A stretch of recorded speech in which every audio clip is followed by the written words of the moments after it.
안녕하십니까. 2022년 제2회 컴퓨터 응용 선반 기능사 최근 기출문제 풀이하도록 하겠습니다.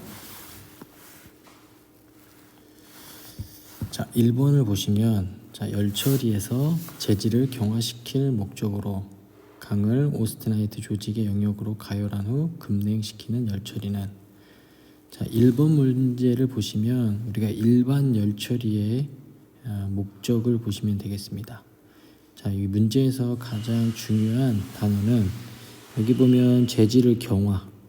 자, 경화라는 것은 우리가 단단하게 하다는 것입니다. 단단하게 할 목적으로 강을 오스테나이트 조직 영역으로 가열한 후, 여기 보면 중요한 게 또 급냉입니다. 우리가 이게 가장 중요한 단어입니다. 급냉. 자, 우리가 일반 열처리에서 강을 단단하게 할 목적으로 급냉시키는 것은 우리가 이제 담금질이 되겠습니다. 담금질. 자, 그래서 정답은 3번 담금질이 되는데요. 자, 이 담금질은 재료를 단단하게 할 목적, 즉 이 단단하게 하다는 게 바로 이 경화라는 뜻입니다. 경화. 자, 강을 오스테나이트 조직으로 될 때까지 가열한 후, 자, 물이나 기름에 우리가 이제 급냉을 하는 거죠. 급냉. 자, 그래서 이 급냉에서 단단하게 만드는 것을 우리가 담금질이라고 합니다. 담금질. 자, 그 다음에 일반 열처리의 종류가 4가지가 있습니다. 우리가 일반 열처리 종류. 첫 번째 담금질 있고요. 그 다음에 우리가 이제 뜨임 있고, 그 다음에 풀림 있고, 우리가 불림이 있습니다. 자, 이런 것들은 영어로도 좀 여러분들이 암기해 두시면 좋을 것 같습니다. 자, 먼저 뜨임은 재질을 우리가 적당한 인성, 이게 중요합니다. 우리가 뜨임은 재질의 인성을 부여하기 위해 담금질을 온도보다 낮은 온도에서 일정 시간을 유지한 후 얘는 냉각시키는 조작입니다. 자, 그래서 중요한 건 담금질은 꼭 급냉이 들어갑니다. 자, 그 다음에 이제 풀림이 있습니다. 풀림. 자, 풀림은 목적이 재료를 연하게 하거나 내부 응력을 제거할 목적으로 사용을 합니다. 자, 풀림은 재료를 연하게 하거나 내부 응력을 제거할 목적으로 사용하는데, 얘는 또 하나 가열한 후에 이 노나 재 속에서 서서히 냉각시키는 조작입니다.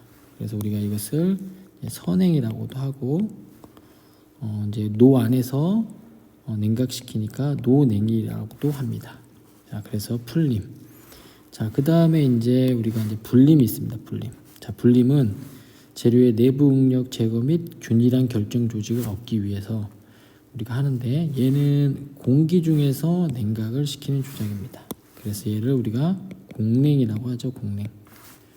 자, 또 하나 이제 여기 우리가 담금질에서 이제 보면 우리가 물 또는 기름에서 이제 냉각을 하는데, 물에서 냉각하는 것을 우리가 수냉, 기름에서 냉각하는 것을 우리가 유냉이라고 합니다. 참고로 알아두시면 될 것 같습니다. 자, 그리고 여기 제가 이제 정리를 해놨는데요. 열처리의 목적, 그 다음에 냉각 방법을 보시면, 자, 오늘 지금 정답이 된 이 담금질은 이 강도를 증가시키는 게 목적입니다. 그래서 얘는 급냉이나 윤행을 합니다. 그 다음에 풀림. 자, 풀림은 재질의 연화를 목적으로 해서 노 안에서 서서히 냉각시키는 노냉. 그 다음에 이제 불림은 결정 조직의 균일화. 그래서 공기 중에서 냉각시키는 공냉이 되겠습니다. 자, 그래서 1번의 정답은 3번 담금질이 되겠습니다. 자, 2번 보시겠습니다. 자, 2번은 구리 3.5에서 4.5 마그네슘. 자, 구리. 자, 마그네슘 1에서 1.5%, 그 다음에 규소 0.5에서 1.0%, 나머지는 알루미늄 합금으로.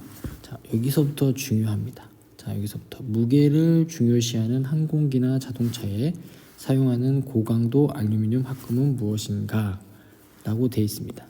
자, 우리가 이제 이 자동차하고 항공기가 있습니다.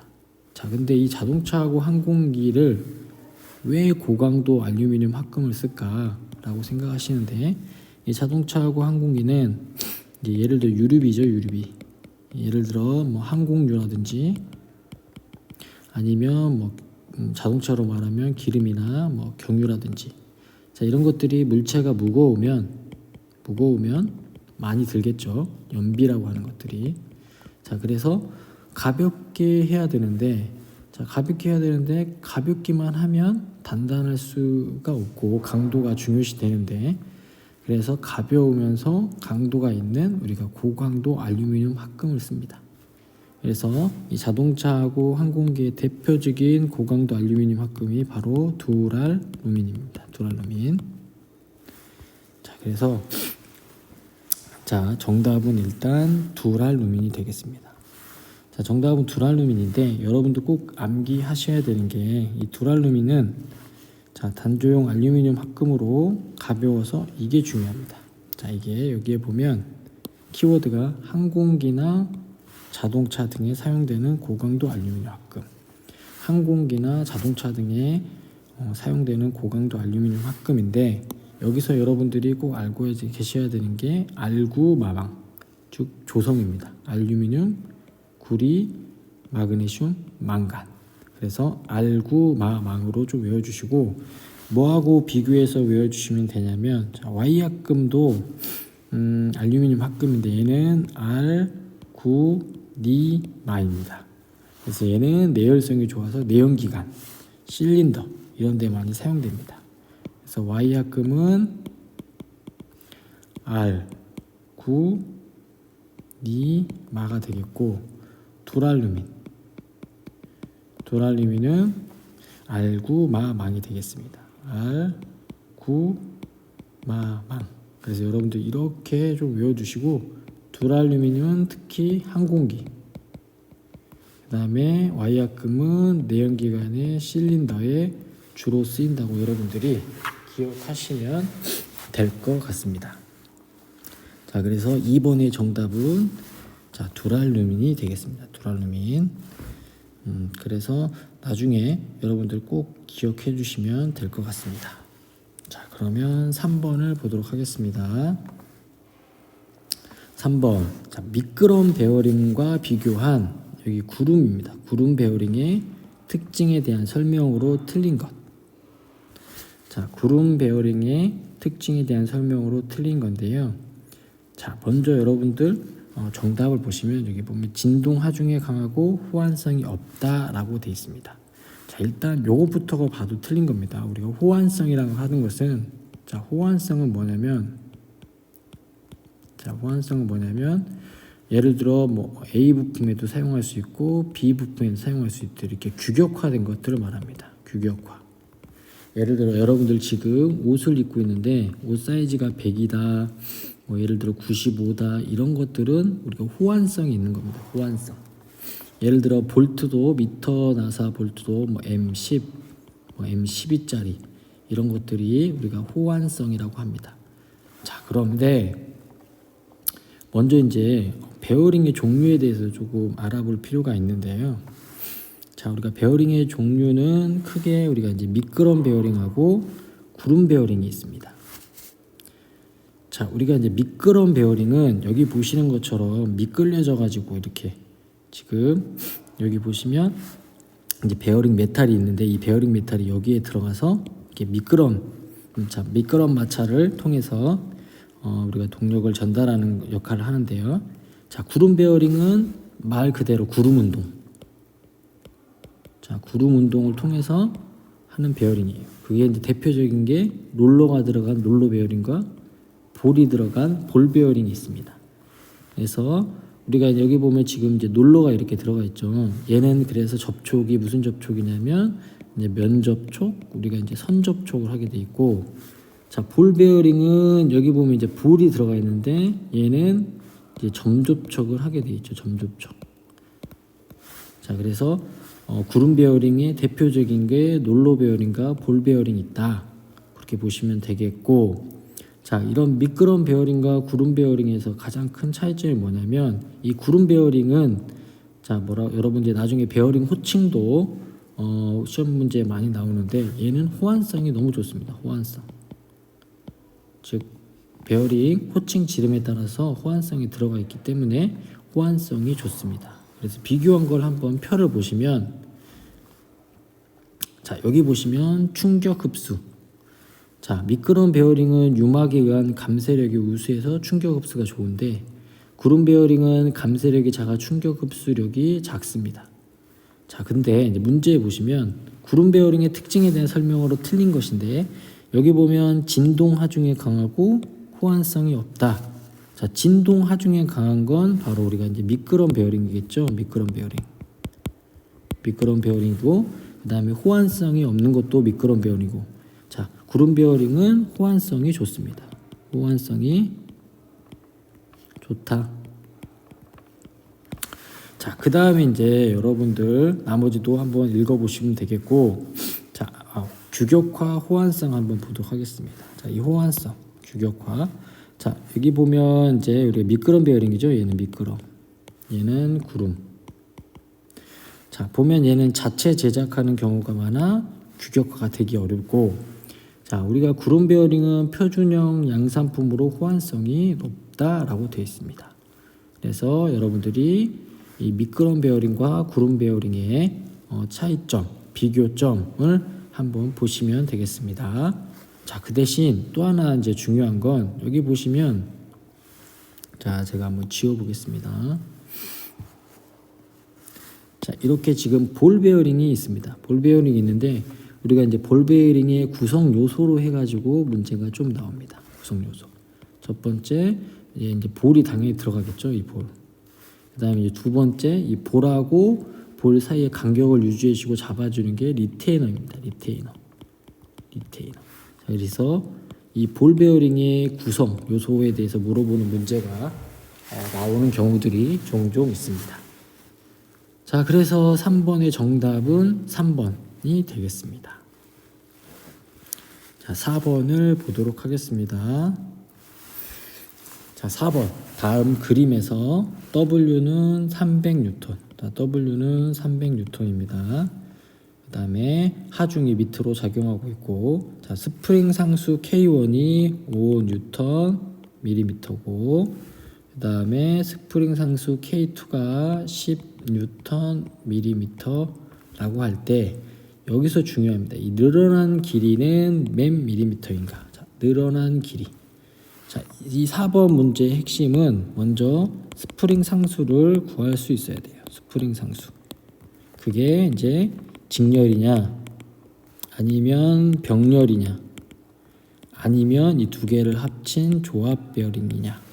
자, 조합 스프링이냐, 이 직렬, 병렬, 조합 스프링의 스프링 상수를 구해야 되고, 이 스프링 상수를 구했으면 그 스프링 상수에 의해서 늘어난 길이를 구해야 됩니다. 자, 현재 지금 문제는 얘는 지금 병렬로 연결되어 있어요. 병렬. 자, 우리가 이제 참고로 스프링 상수를 보면 지금 여기에 직렬로 연결된 게 있습니다. 직렬. 자, 직렬로 연결됐는데 K1 스프링 상수와 K2 스프링 상수. 그다음에 얘는 이제 하중이죠. 자, 이렇게 걸릴 때 직렬 연결해서 스프링 상수. 자, 이 K. 자, 직렬 연결일 때 이 스프링 상수 K는 몇이냐면, 자, K분의 1은 K1분의 1 더하기 K2분의 1입니다. 그래서 얘를 정리하면 스프링 상수, 직렬일 때 스프링 상수는 K1 더하기 K2분의 K1 곱하기 K2가 되겠습니다. 그래서 전체 스프링 상수를 구할 수 있어야 되고요. 자, 병렬은 단순합니다. 병렬은 지금 여기 보시면 K는 병렬은 K는 K1 플러스 K2가 됩니다. 그래서 K1이 5, 그 다음 K2가 10, 그래서 병렬의 전체 스프링 상수. 이게 이제 전체 스프링 상수가 되겠죠. 이 전체 스프링 상수가 15Nm. 자, 근데 이제 우리가 스프링 상수는, 자, 전체 스프링 상수는 하중을 늘어난 양으로 나누거든요. 그래서 이제 늘어난 양을 이렇게 공식을 이렇게 수칙을 변경하면 늘어난 양은 하중을 전체 스프링 상수로 나눠주면 됩니다. 그래서 스프링 하중이 300이고 전체 스프링 상수가 우리가 이제 병렬이죠. 병렬에서 구한 15N이니까 늘어난 길이는 20mm가 되겠습니다. 그래서 문제의 정답은 2번. 늘어난 길이는 20mm가 되겠습니다. 자, 이 문제에서 핵심은 여러분들, 이 문제에서 핵심은 우리가 직렬이든 병렬이든 아니면 조합이든 전체 스프링 상수를 구할 수가 있어야 돼요. 전체 스프링 상수를 구할 수가 있어야 됩니다. 자, 참고로 여러분들 여기 보시면, 자, 아까 말했듯이 얘는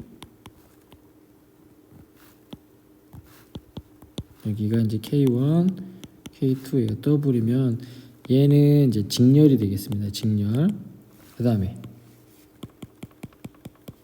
자, 문제처럼 이렇게 K1, K2. 자, 얘는 이제 우리가 병렬이고요. 병렬. 근데 이제 여기서 중요한 게 이제 조합이 있습니다. 조합 베어링. 자, 직렬하고 병렬하고 합쳐진 거죠. 예를 들어 이런 게 있습니다. 자, 여기 보시면 얘는 이렇게, 그 다음에 얘가 이렇게 해서 이렇게 연결해서 이렇게 더블 K1, K2, K3.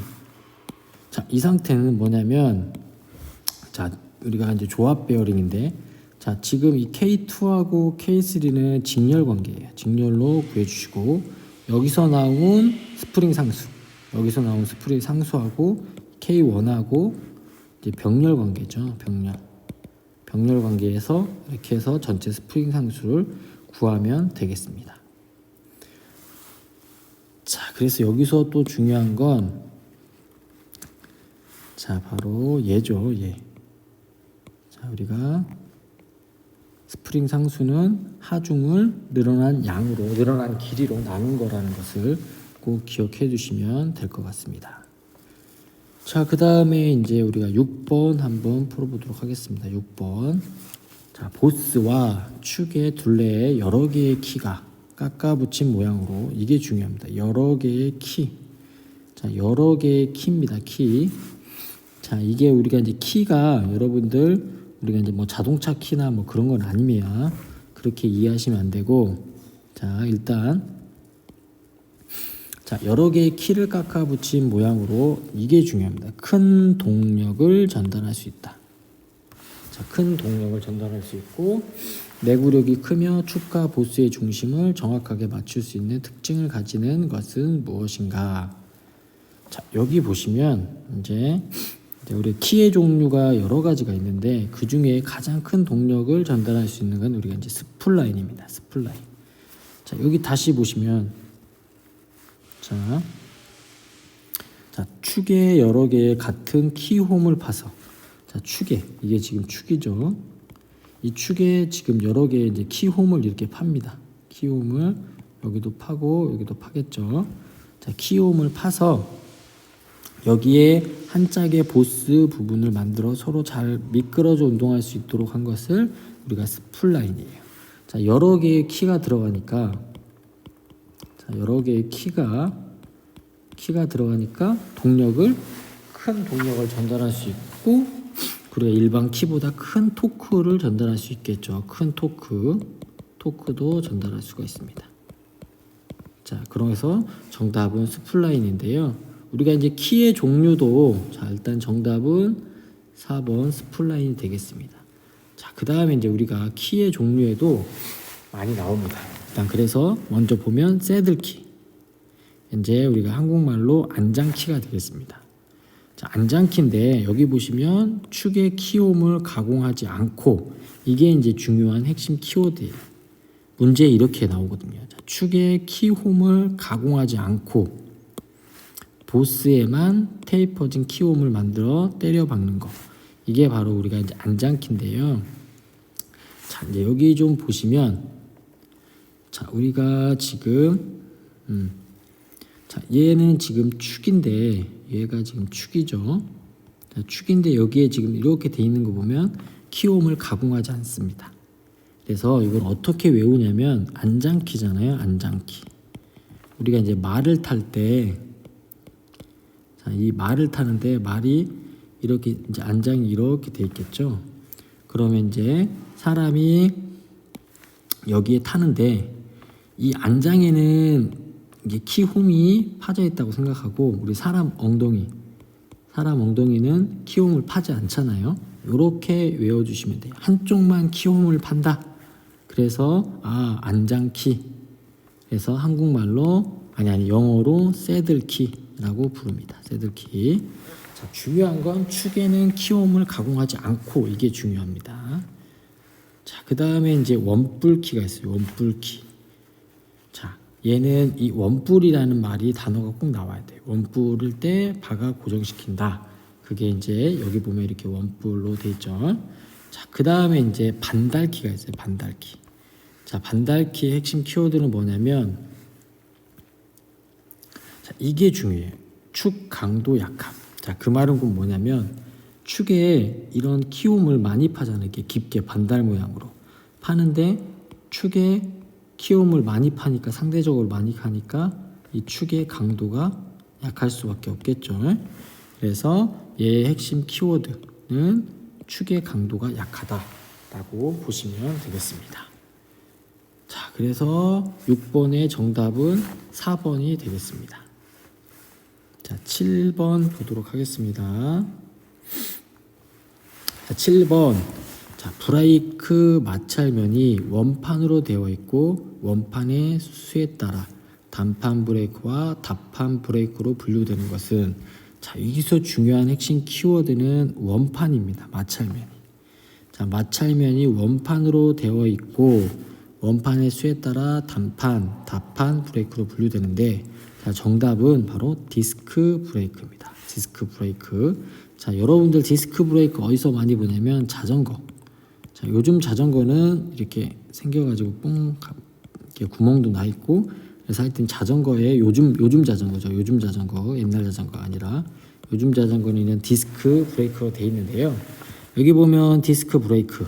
자, 여기 디스크를 우리가 이제 원판이라고 하는데, 자, 브레이크 마찰면이 원판으로 되어 있고 캘리퍼형과 클러치형이 있는데, 자, 우리가 자동차에도 보시면, 자, 이렇게, 자, 우리가 이제 여기 보시면 디스크 브레이크의 각부 명칭. 자, 근데 여기 보면 얘가 지금 디스크거든요. 얘가 이 디스크입니다. 디스크. 자, 얘가 이제 회전을 할 때 여기 보면 이제 캘리퍼 안에 여기가 우리 이제 브레이크 패드가 들어 있어요. 얘는 소모품이죠. 소모품. 자, 이 패드가 점점 닳아지는데 이 패드하고 디스크하고 마찰을 일으켜서 우리가 브레이크를 잡게 되어 있습니다. 그래서 얘는 캘리퍼형 디스크 브레이크. 그래서 이런 디스크 원판, 이 원판이죠. 원판을 사용하는 브레이크를 우리가 디스크 브레이크라고 합니다. 그 다음에 참고로 여기 보면 이제 블록 브레이크가 있어요.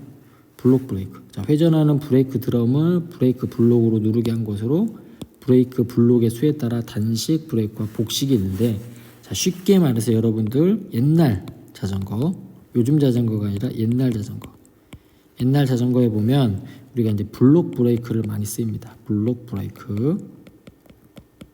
자, 여기 보시면, 자, 지금 그림이 흐려서 잘 안 보이는데 이게 지금 이제 자전거인데 여기에 이제 블록이 들어있죠.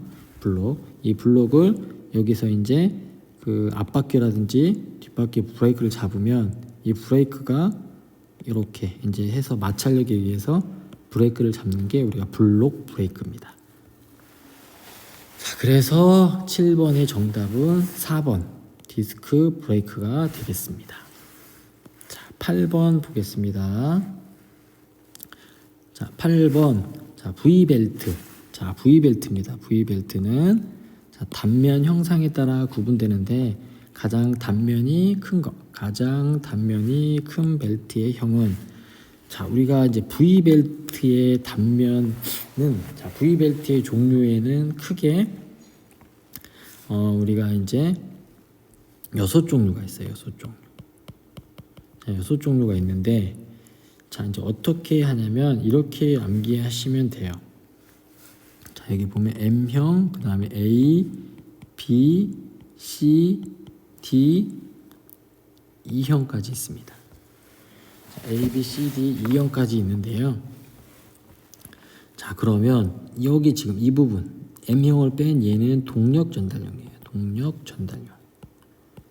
자, 동력 전달용으로 쓰고, 자, 근데 단면이 이렇게 가면 갈수록 단면이 커지는 거예요. 그래서 E가 가장 크고 M이 가장 작습니다.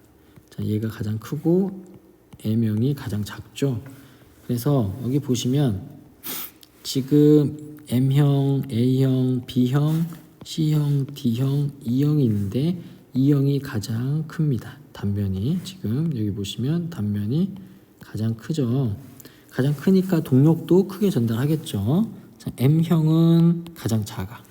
그래서 여러분들 이렇게 갈수록 단면이 크다고 생각하는데 여기서 이제 주의사항 단면이 큰 것도 물어보는데 작은 것도 물어봅니다. 작은 것. 자, 이때 A를 선택하면 안 되고 반드시 M형을 선택을 해야 돼요. 자, M형을 선택을 해야 됩니다.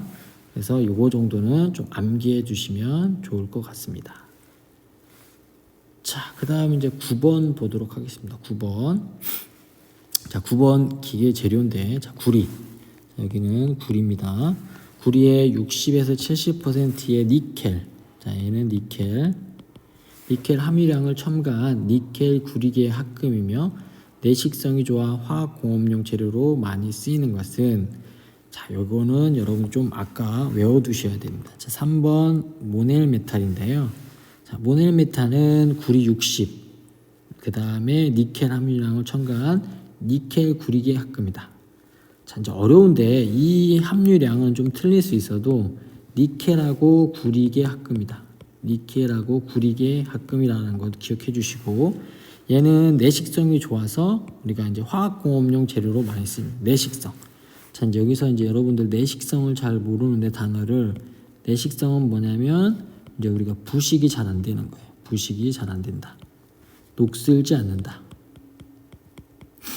대표적인 게 이제 내식성의 대표적인 게 우리가 이제 스테인리스 강이죠. 스테인리스 강. 자, 하여튼 그래서 내식성은 부식이 되지 않는 성질을 우리가 내식성이라고 해요.